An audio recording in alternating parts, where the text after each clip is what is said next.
นี่เลยท่านผู้ชมนักท่องเที่ยวต่างชาติต่างประเทศมาท่องเที่ยวเมืองไทยประเทศไทยแล้วกลับบ้านนี่กลายเป็นโรคซึมเศร้าท่านผู้ชมนี่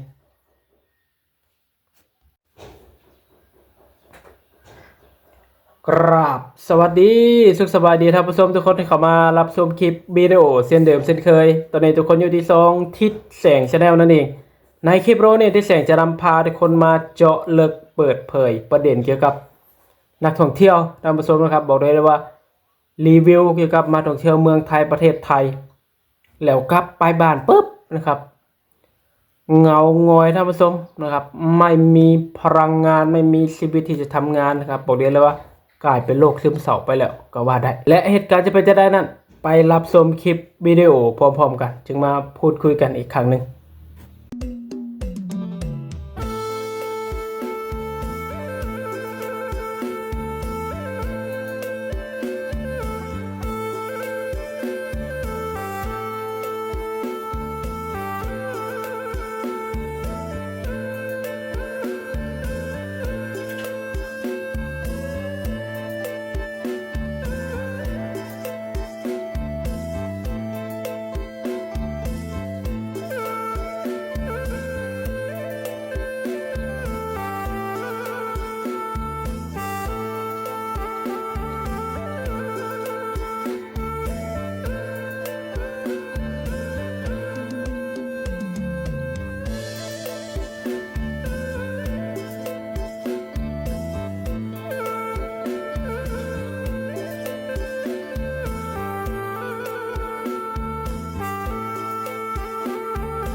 How long to in Samoa? After tomorrow, return to city. You're back in 12 days. Bangkok and here. So it's very good and interesting experience. It's the first time, no? Yeah. เป็นจังได๋ท่านผู้ชมหลังจากรับชมคลิปวิดีโอไปแล้วนี่คือเหตุการณ์เรื่องราวดังที่ท่านผู้ชมได้รับชมในคลิปวิดีโอนักท่องเที่ยวต่างชาติมาท่องเที่ยวเมืองไทยบอกได้เลยว่าเพลิดเพลินนะครับม่วนซื่นสนุกเฮฮาแต่เมื่อถึงเวลาต้องกลับบ้านนะครับเพราะว่าเราไม่ใช่คนไทยไงนะครับมาท่องเที่ยวเมืองไทยต้องกลับบ้านเกิดเมืองนอนของตัวเองถึงเวลานั้นแหละท่านผู้ชมเป็นสิ่งหนึ่งที่ว่านักท่องเที่ยวนี่ไม่ปรารถนาไม่พึงประสงค์ที่ว่าอยากจะมีวันนั้นซะเวลาขึ้นเครื่องเวลากลับประเทศนี่ความรู้สึกแตกต่างกันจากเวลาที่จะมาท่องเที่ยวเมืองไทยนี่ป้าโธความดีใจความรู้สึกนะครับภูมิใจดีใจมีความสุขมากๆที่จะได้มาฮอดประเทศไทยแต่เมื่อถึงเวลาจะต้องกลับบ้านก็คือโอ้เป็นเรื่องราวที่ว่าน่าเศร้านะครับดังที่ได้แสดงได้ดูในคลิปวิดีโอก็เกือบร้องไห้ไปแล้วท่านผู้ชมนะครับเป็นเรื่องราวเป็นมุมมองที่ว่าน่าเศร้านะครับก็เป็นเรื่องราวของเมืองไทยท่านผู้ชมประเทศไทยที่เขาเจ้าแบบทำได้ดีเกินคาดนะครับถ้าว่านักท่องเที่ยวต่างชาติต่างประเทศนี่ถูกใจติดใจเมืองไทย นะครับรักเมืองไทยเพราะว่ามาท่องเที่ยวเมืองไทยแล้วสนุกมีความสุขเป็นสิ่งหนึ่งที่ว่าเฮ็ดให้ต่างชาติต่างประเทศนี่เขาเจ้านี่ประทับใจแต่เมื่อจากเมืองไทยไปแล้วนี่แบบชีวิตไม่มีวิญญาณเหมือนชีวิตนี่ไม่มีวิญญาณท่านผู้ชมนะครับหลายคนนี่กลายเป็นโรคซึมเศร้าไปสงกรานต์ไทยปีหนึงแล้วท่านผู้ชมปีที่2มาได้มากับปาโถนักเติบแล้วท่านผู้ชมมีแต่นอนร้องไห้ดูโทรศัพท์นะครับผ่านออนไลน์นะครับว่าปีนี้สงกรานต์ไทยได้เล่นได้ปีนี้บอกเลยว่าจัดหนักจัดเต็มคือที่แสงได้เบาเขาแหละ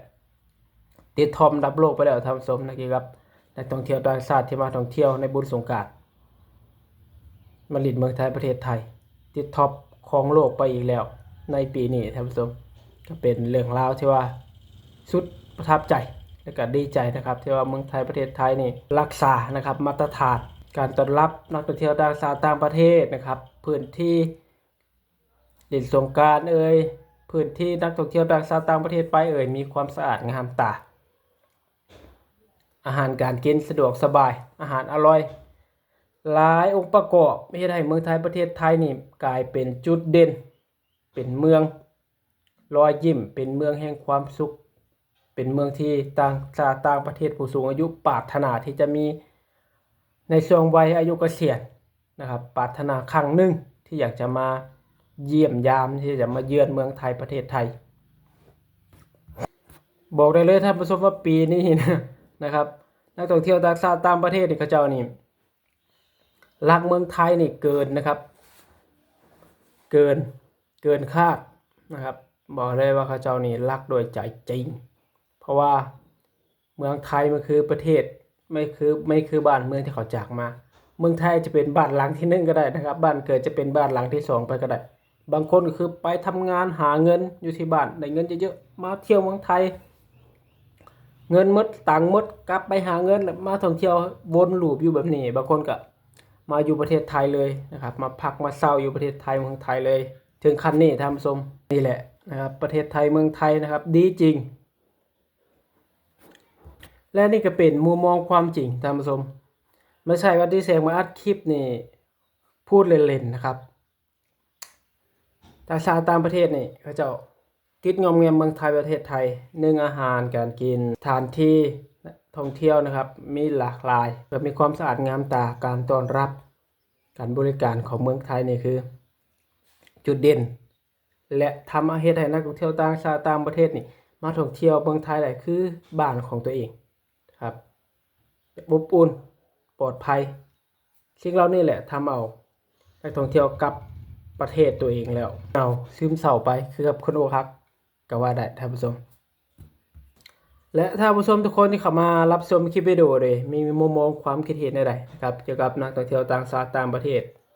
ถ้าที่แสงดูไปนี่เพลินๆไปนี่แอบคิดสงสารนักท่องเที่ยวต่างชาติต่างประเทศนะครับที่เขาเจ้าไม่ได้มาลีดสงกรานต์ในปีนี้บางคนก็มาลีดสงกรานต์ในปีนี้กลับประเทศแล้วไม่อยากกลับจุดที่ว่าทำให้เขาเจ้านี่หน้ามือเป็นหลังมือก็คือจากรอยยิ้มสดใสที่ว่าอยู่เมืองไทยเมื่อ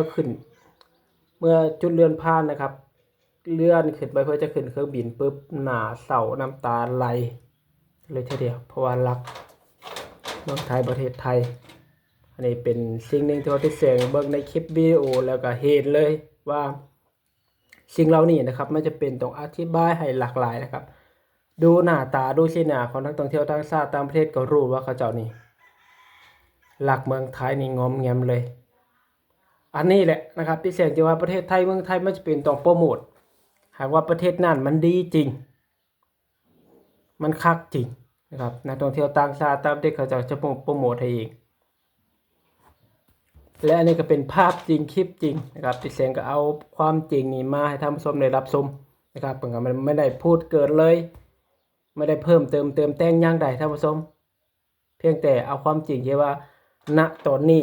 ถ้ามีนักท่องเที่ยวต่างชาติต่างประเทศหลายคนที่กำลังคิดถึงเมืองไทยอยากมาท่องเที่ยวเมืองไทยจะขาดอยู่แล้วนะครับสุดยอดจริงๆเมืองไทยประเทศไทยปีนี้ติดท็อปอันดับ1ของโลกไปอีกแล้วนะครับเยี่ยมและคลิปวิดีโอนี้ได้แสดงขอจบคลิปลงเพียงเท่านี้พบกันในคลิปวิดีโอหน้าสำหรับคลิปนี้ขอกล่าวคำว่า สบายดี สวัสดีครับ